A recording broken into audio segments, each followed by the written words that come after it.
챗GPT에 O1이라고 하는 추론 모델이 등장을 했습니다. 뭐 지금 현재 시점에서는 이제 O3도 나왔고 딥시크 같은 회사에서도 추론 모델을 만들고 있죠.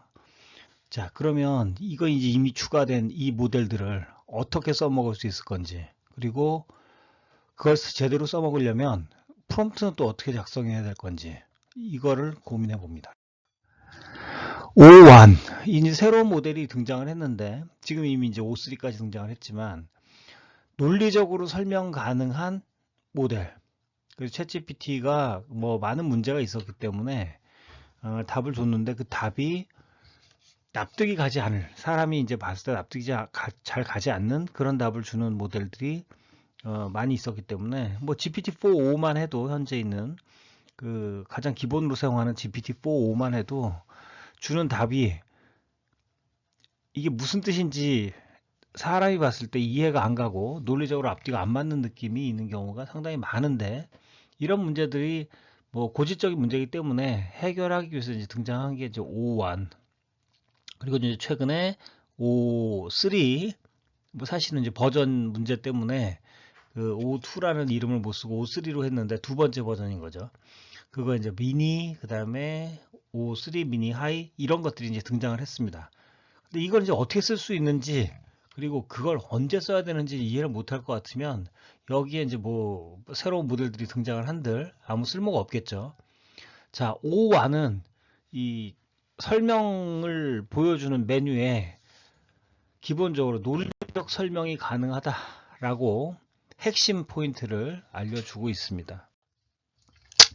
챗GPT O1은 논리적 설명이 가능하니까 사람들이 논리적 설명이라고 써 있으면 당연히 이제 기대를 할 거예요. 어떤 문제가 됐든 간에 논리적으로 설명을 하니까 더 좋은 답을 주지 않을까? 그런 기대를 하겠죠. 그런데 실제로 과연 그런지는 검토를 좀 해봐야 될 것 같습니다. 자, 추론 전문 모델이라고 할 수 있는 O1의 그 정체에 대해서 조금 생각을 해보면, 이 O1 모델이 24년도 12월에 공식 출시가 됩니다. 근데 이 공식 출시된 모델은 용도는 복잡한 추론을 잘하기 위해서 따로 만들어 놓은, 특화시켜 놓은 모델인 거예요. 근데 이때 이제 추론이라고 얘기하는 부분이 의미는 뭐냐면 논리 전개라는 거죠. reasoning이라고도 하고 inference라고 합니다.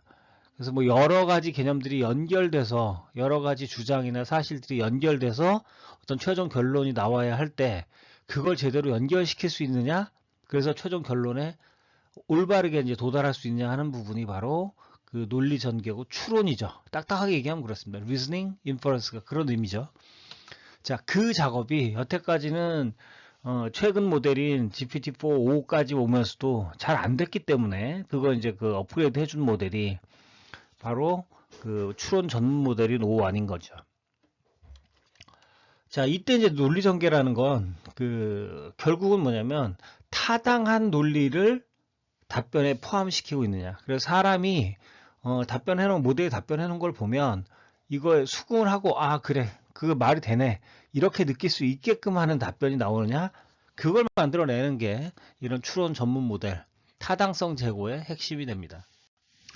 자, 추론 전문 모델인 O1은 향상된 추론 능력, 그래서 이걸 만들기 위해서 이제 응답을 하기 전에 미리 사고하는 과정을 거치게 됩니다. 이게 이제 사고라고 표현을 했는데, 사실은 그 하나의 그 생각이 문제가 아니라 생각과 생각을 연결시키는, 그래서 연쇄적 사고 또는 뭐 COT, Chain of Thought 이렇게 얘기하는 이 프로세스를 거쳐서 이게 연결된 흐름으로서 논리적으로 매끄럽게 흘러갈 수 있도록 하는 것을 이제 보장하는 방법이죠.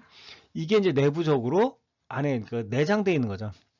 그래서 어떤 답을 만들어서 최종 답을 내기 전에 이게 말이 되는지를 그 제대로 만들기 위해서 문제 자체를 이제 여러 개로 쪼갠 다음에, 세부 사항을 쪼갠 다음에 하나씩 연결시켜서 이제 그 문제를 풀어가는 이런 방식이 이제 COT, 연쇄적 사고라고 하는데, 이 과정을 거치는 거죠. 근데 결과적으로 이제 기대하는 건 뭐냐면 과학, 코딩, 수학 이런 복잡한 작업들, 굉장히 논리 전개가 많이 필요한 작업들에서 기존 모델에 비해서 훨씬 더 효과적으로 답을 줄 수 있는, 더 맞는 답을 잘 줄 수 있는 그런 것들 이제 기대하는 건데, 실제로 이제 그 만들어진 모델에 대해서 성능을 평가해 봤을 때는 수학도 잘 풀고, 기존보다 훨씬 잘 풀고요. 그래서 수학 경시 대회에서 83% 정도 정답을 맞췄다. 그 다음에 코딩 대회에서도 사람들하고 경쟁했을 때 최상위권의 성적을 낸다. 요 정도까지는 이제 그 발전이 됐다는 거죠, 빠르게. 뭐 짧은 시간 내에 여기까지 이제 진도가 나왔습니다. 자, 그러면 저 모델이 저렇게 뭐 개념적으로 얘기했는데 적합한 문제, 어떤 용도에 모든 문제에 적합하진 않겠죠. 아주 간단한 문제 같은 경우에는 굳이 이런 걸 따질 필요가 없습니다.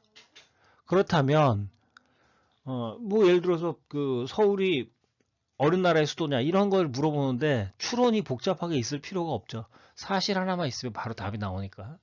그런데 이 모델을 전문적으로 논리 전개를 위해서 사용해야 되는 용도, 그 적합한 문제는 수학, 논리적인 문제 해결, 뭐 당연하겠네요. 그죠? 논리적인 문제 해결이라는 단어가 들어와 있으니까 아예. 그래서 복잡한 수학 문제나 논리 퍼즐, 알고리즘 이런 것들이 필요한 것들이 적합한 문제다 이거죠. 뭐 챗GPT가 이제 제안하는 것들을 몇 가지 한번 살펴보겠습니다. 어떤 유형이 적합한지. 그래서 어떤 문제를 풀고 풀이 과정을 설명해라. 이런 식의 이제 그 내용인 거죠. 다음은 과학적인 문제입니다. 그래서 뭐 과학 분야에서 뭐 여러 가지 복잡한 추론을 할 일이 있을 것 같은데, 복잡한 과학적 개념을 분석한다든지, 실험을 설계한다든지, 그 다음에 실험 결과로 나온 데이터를 해석한다든지, 그랬을 때 이제 예전 이런 거, 어떤 시나리오를 분석을 해서 실험 설계를 제안하라. 그런데 그 과학적 시나리오와 실험과 관련된 설명은 어떤 부분들이 있다. 이런 것들이 주어졌을 때 이걸 이제 잘 풀어줄 수 있다 이거죠. 그죠? 이게 이제 문제를 전체로 한 번에 그냥 바로 답을 내는 방식이 아니라 이 문제를 푸는 데서 필요한 여러 가지 항목들을 모듈별로 쪼개서 각각을 풀고 이걸 논리적으로 연결시키는 방식을 사용을 하면 더 좋은 답을 낼 수 있을 거다. 그렇게 기대하는 거죠. 세 번째 유형은 프로그래밍입니다. 그래서 이제 프로그램에는 그 최적화, 알고리즘 설계, 뭐 디버깅 같이 이게 연결돼야 제대로 돌아갈 수 있기 때문에 이게 앞하고 뒤, 그 다음 이렇게 이제 연결되는 관계를 제대로 설정을 해줄 수 있느냐? 이게 이제 굉장히 중요하겠죠. 그래서 이제 이쪽이 이제 적합한 문제라고 생각하는 겁니다.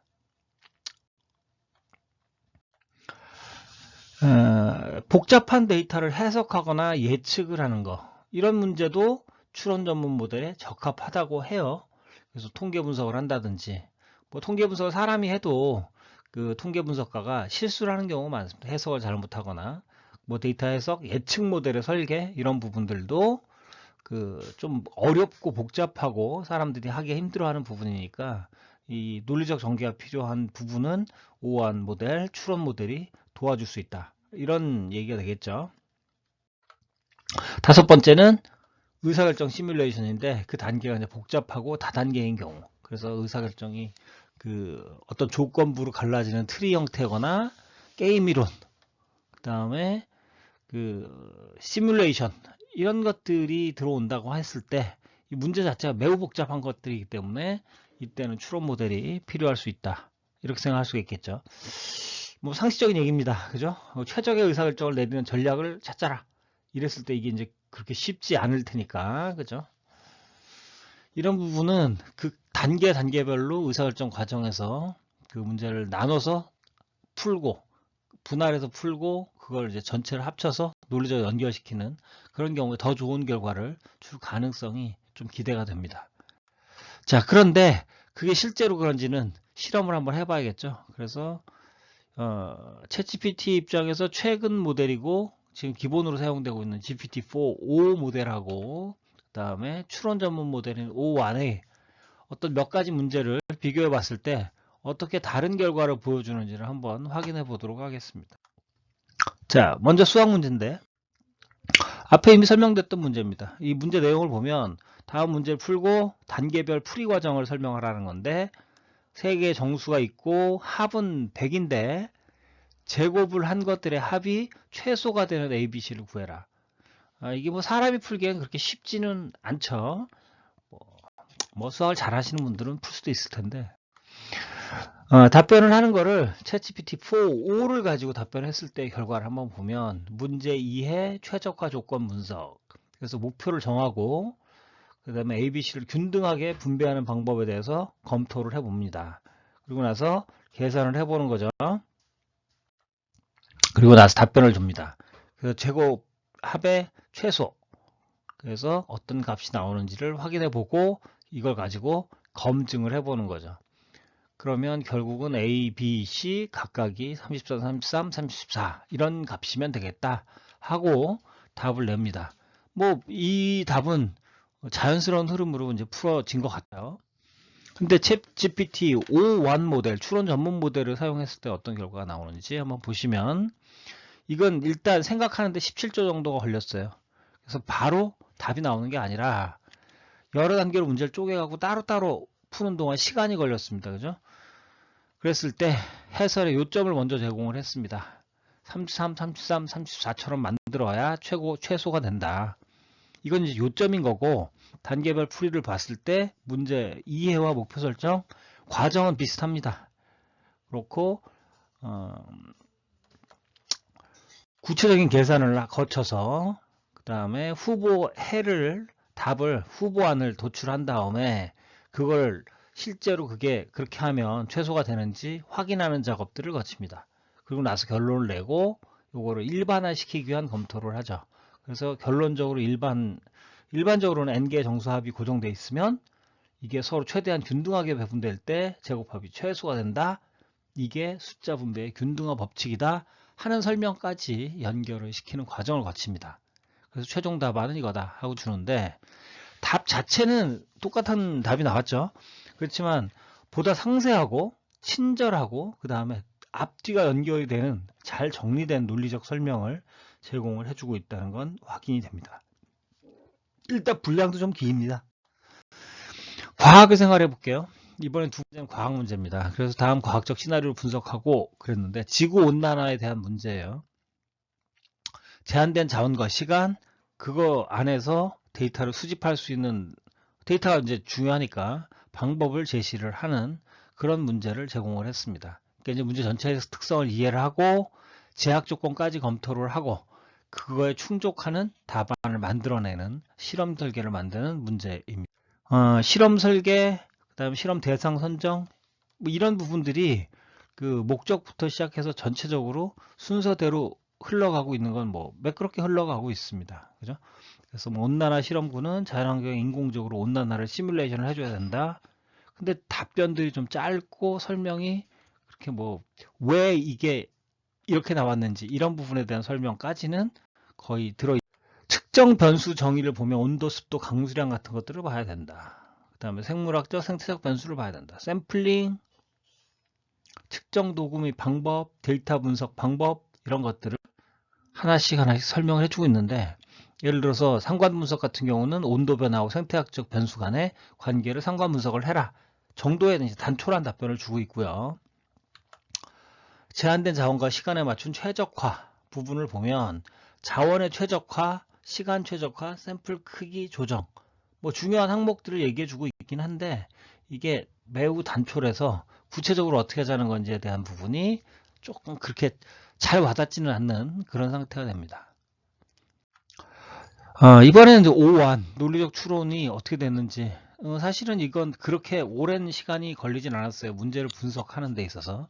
이게 무조건 오래 생각해야지만 좋은 모델은 아닐 수도 있겠죠. 그죠? 그리고 좋은 답을 꼭 오래 생각해야만 낼 수 있다고 보장할 수는 없는데, 어쨌건 문제 자체가 쉬워 보였다 이거죠. 간단하게 답하기에 적합해 보였다고 생각을 했기 때문에 짧게 움직였을 거라고 보입니다. 그러니까 문제를 어떻게 제공을 하느냐에 따라서 생각하는 시간과 답변의 품질 이런 것들도 영향을 받을 거라는 걸 우리가 힌트를 알 수 있습니다. 자, 연구 목적 및 가설 설정. 연구 목적 자체가 일단 복잡하게 돼 있어요. 그죠? 그리고 그 전체적으로 보면 실험 연구 설계를 예시로 제공을 한다. 그 다음에 접근법을 제안한다. 이런 표현들이 들어있기 때문에 이 밑에 나온 것들이 전부 다 일종의 예시다 라는 전제를 깔고 설명을 하고 있습니다. 이게 꼭 이래야 되는지는 조금 생각해 볼 문제인 것 같아요. 자, 가설 예시를 보면 아예 예시란 표현을 바꿔놨는데 여기에 H1, H2 그래서 가설은 두 개가 들어갑니다. 하나의 가설이 아니라 앞에하고 좀 다르죠. 기온 상승, 생장률, 군집 구조, 그 다음에 종 개체수의 변동 이런 것들에 대해서 확인을 하는 작업을 실험을 한다. 가설 예시를 제공을 했습니다. 이게 다듬어지고 구체화된 부분은 느껴집니다. 그죠? 그리고 설명도 앞에 그 GPT-4.5가 제공했던 거에 비하면 리치한 풍부한 설명이 각 항목별로 제공이 되고 있습니다. 필드 모니터링, 관찰 연구, 그 다음에 소규모 실험 이런 것들을 연구 방법으로 제시를 하고 있는데 한 예로 보면 고정구사 구역 플러스 설정을 하는데 2 곱하기 2 미터로 또는 5에서 5m 정도 이렇게 이제 플러스를 3에서 5 정도의 장소에 설치를 한다. 그래서 요 장소를 가지고 이제 실험을 하는 건데 매우 구체적이죠. 그리고 이제 여기서 센서를 온도로거, 간이, 기상 측정기 이런 센서를 설치한다. 설명이 이제 충분히 구체적이기 때문에 훨씬 일단 분량이 많고 설명들이 상세해서 쓸모가 있을 것 같다는 생각이 듭니다. 실험 처리 부분도 보면 두 그룹을 설정한다고 했을 때 T1은 뭐고 T2 그래서 대조군과 처리군 이 두 집단이 각각 어떤 조건을 가져야 되느냐. 그래서 현재 기온을 모사한 조건, 그 다음에 예상되는 미래 기온, 그 다음에 여기 이제 표시가 좀 이상하게 되어 있습니다만은 그 23에서 23도 이상으로 유지를 한다. 뭐 이런 부분들이 충분히 좀 상세하게 설명이 되어 있습니다. 샘플수 최소화 부분을 한번 보면 앞에서 이제 제약 조건으로 자원 및 시간 절약에 대한 방안을 제시를 하라고 분명히 이제 프롬프트에 명시를 해줬기 때문에 샘플수 최소화 관련돼서 설명을 준 부분을 한번 살펴보시자고요. 보면 플롯하고 처리군을 최소 3회는 반복을 한다. 그런데 이걸 너무 키우는 것보다는 최소 샘플 사이즈를 계산을 해야 될 것 같다. 그 다음에 분산을 줄일 수 있는 실험 설계를 적용한다. 그래서 믹싱 또는 랜더마이제이션 실험 설계를 적용을 해라. 이러한 매우 구체적인 부분들을 알려주고 있습니다. 매우 상세하고 정교하게 연구 방안을 제시해주고 있고 설명이 상당히 풍부합니다. 그리고 그 안에 이제 흐름을 보면 논리적으로 연결은 잘 되고 있는 것 같아요. 다만 이제 이걸 이제 구체적으로 들었다 왔을 때 이게 100점짜리 답이냐? 그 부분에 대해서는 사실은 물음표가 있고 처음부터 얘기했던 것처럼 예시다. 그 예시란 얘기는 이거를 그대로 답으로 쓸 게 아니고 네가 알아서 커스터마이제이션 하세요 사용자님 이런 얘기인데 이게 답이 아니라 접근 방법과 예시를 제공하는 방식으로 답변을 주는 게 이게 이제 뭐 O1이라는 모델이 등장한 지 얼마 안 돼서 아직 어설픈 거일 수도 있고 아니면 조금 보수적으로 조심하는 걸 수도 있는데 이게 과연 적절한 건가에 대해서는 여러 가지 의견이 있을 수 있을 것 같습니다. 질문은 댓글에 남겨주시면 됩니다. 혹시 질문이 있으시면. 자, 이번에는 데이터 분석 부분을 보겠습니다. 데이터 분석을 한번 살펴보는데 보면 예제가 제공한 데이터를 기반으로 해서 분석 및 예측 결과를 제시하라 이런 식으로 이제 프롬프트를 작성할 수밖에 없겠죠. 데이터 분석은. 그런데 제공한 데이터 내용을 우선 보면 나이키하고 뭐 여러분들이 쉽게 이해하실 수 있는 하지만 데이터가 쉽게 구해질 수 있고 또 장기간의 데이터가 있는 그래서 나이키와 아디다스의 주별 구글 트렌드 데이터를 제공을 해줬습니다. 그걸 가지고 6개월간의 미래 트렌드를 예측하고 여기 끝난 다음에 다음 이어질 미래 기간에 대해서 예측을 하고 지수값이 하락할 가능성이 있는지 그 하락 가능성을 최소화하기 위해서는 이 브랜드들이 어떻게 해야 되는지 전략을 제안하라고 했어요. 이거는 실제 기업의 업무에서도 사용할 수 있을 만한 좀 난이도가 있지만 뭐 흔히 사용할 수 있는 그런 종류의 이제 문제죠. 그러면서 데이터를 같이 제공을 해줍니다. 보시는 것처럼 2020년부터 현재까지의 주 단위 데이터를 나이키와 아디다스 제공을 해줬어요. 이 프롬프트 안에 이제 같이 집어넣는 겁니다.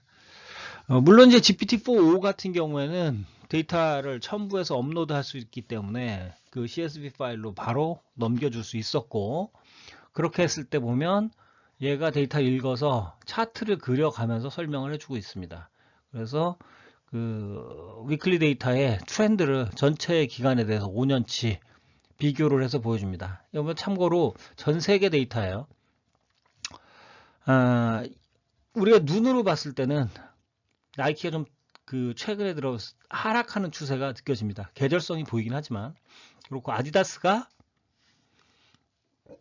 최근으로 오면서 24년 이후 특히 23년도부터 이제 살아나면서 25년 올라가고 있는 추세가 보여요. 그러니까 나이키가 시장을 뺏기면서 아디다스가 시장을 뭐 캡처를 한다 그럴까요? 그거 이제 받아가는 그런 느낌의 트렌드가 보여집니다. 자, 이걸 기반으로 해서 그 예측 모델을 돌립니다. 그리고 나서 예측치를 차트로 같이 보여줘요. 그래서 보면 끝에 점선으로 된 부분은 그 노란색, 그 오렌지색인데 사실은 이제 오렌지색으로 된 부분은 나이키 예측치고, 그 다음에 아디다스 예측치고 이렇게 이제 표시가 되어 있습니다. 포캐스트죠.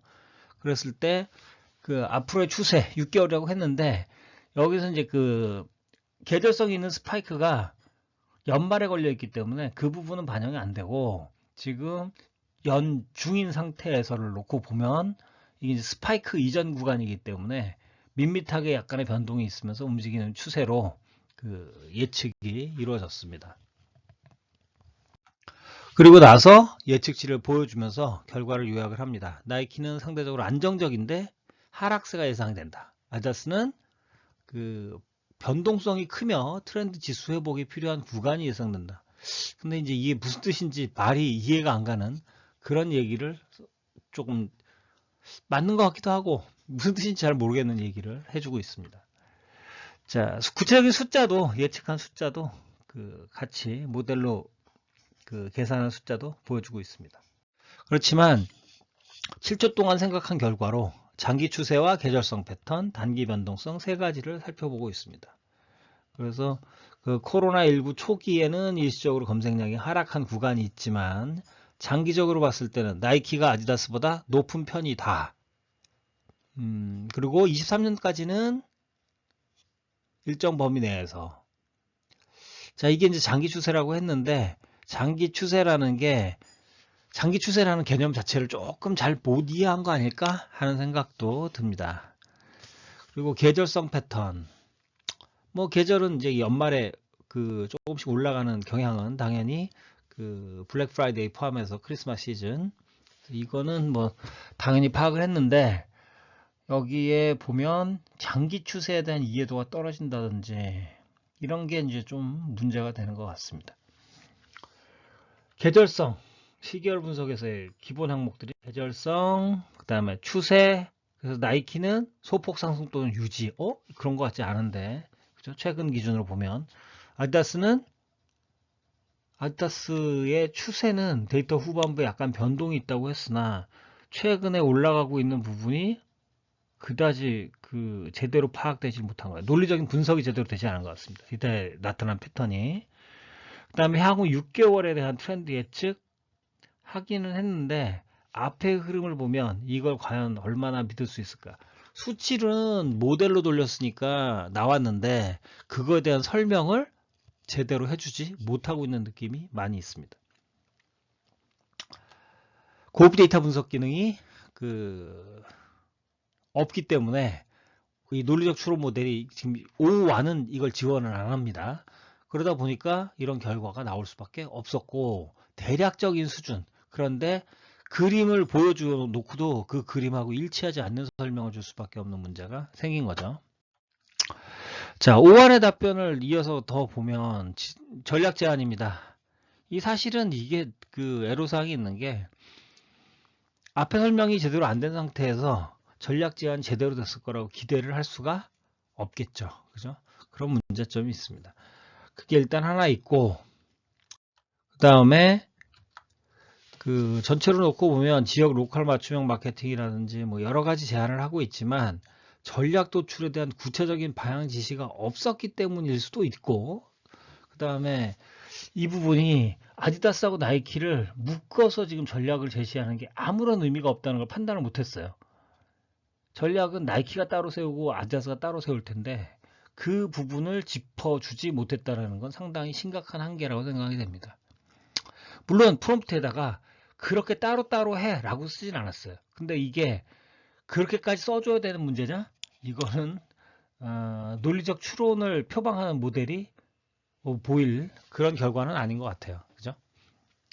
자, 이런 한계들이 다양하게 나타납니다. 문제는 이 모델을 돌려서 결과를 주는 게 아니라 코드만 제공을 하는 데서 멈춘다 이거죠. 그죠?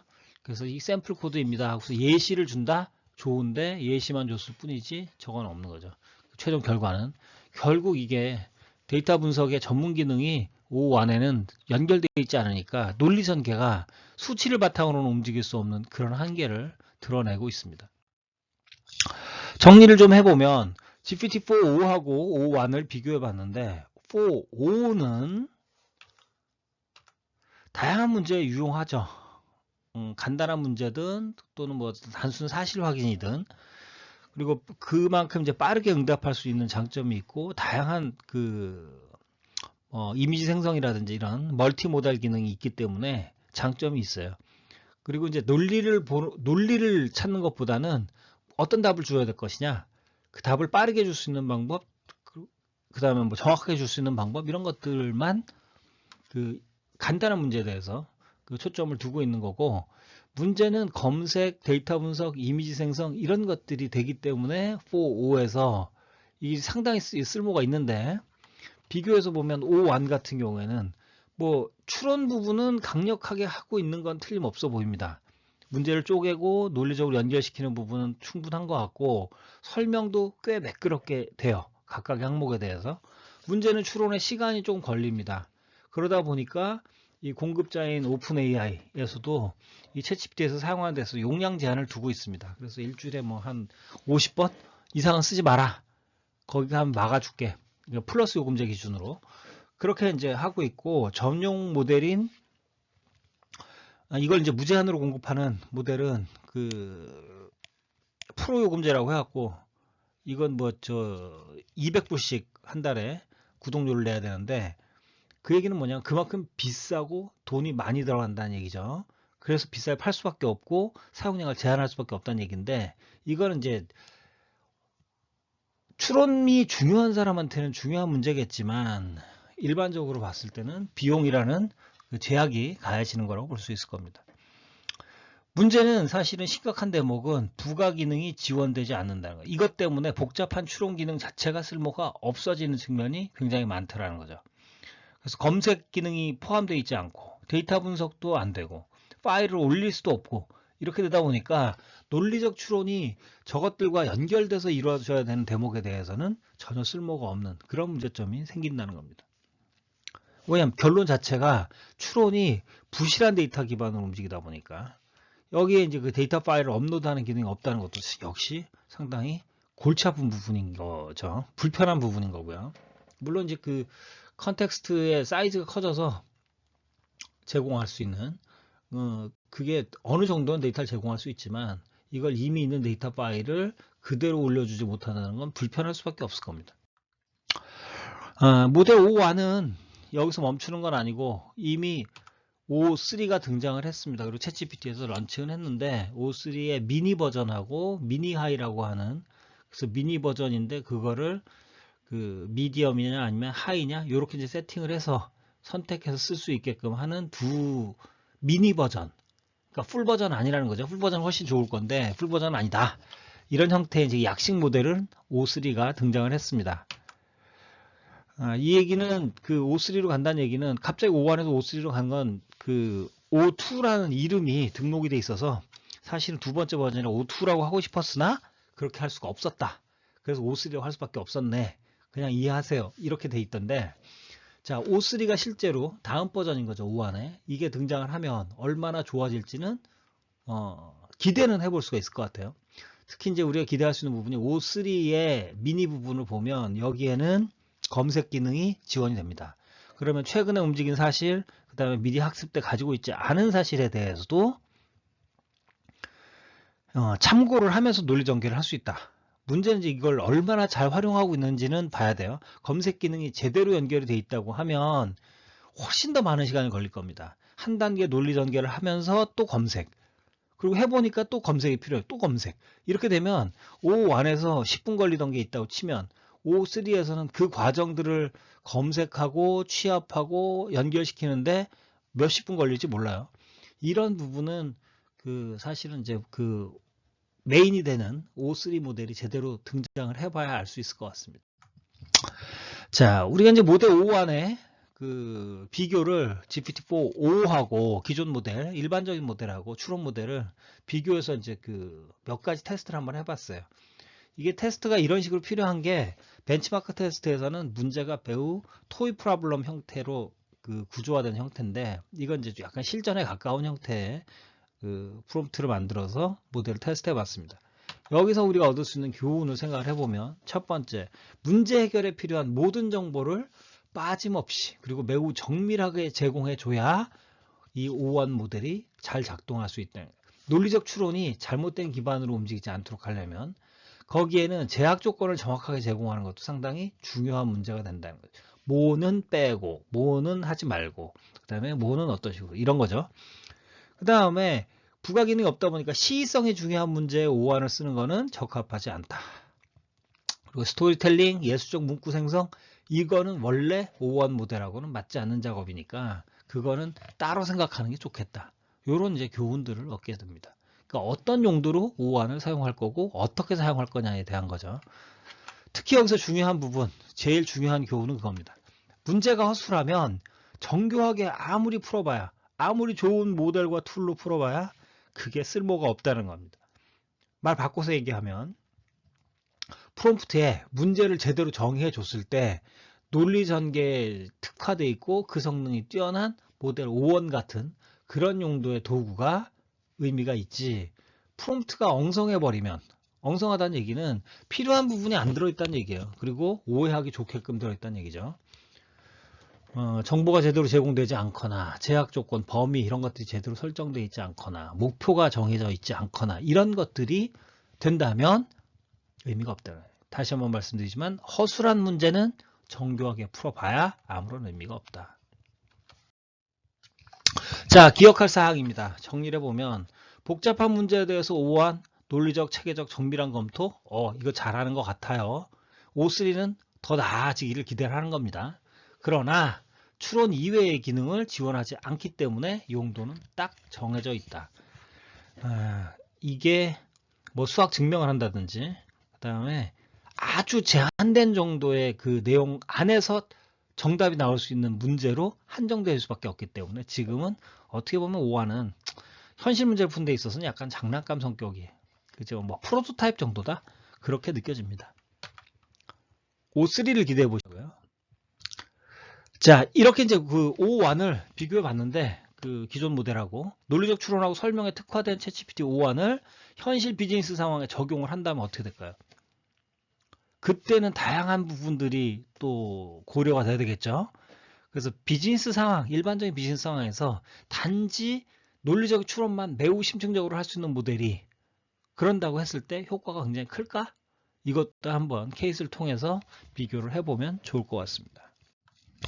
여기까지는 챗GPT의 추론 모델 O1과 그 O1에 어떤 식으로 프롬프트가 들어가야 의미가 있을지, 그리고 챗GPT O1이 어떤 부분은 잘해주고 어떤 부분은 잘해주지 못할지에 대한 부분을 확인하는 작업을 좀 해봤습니다.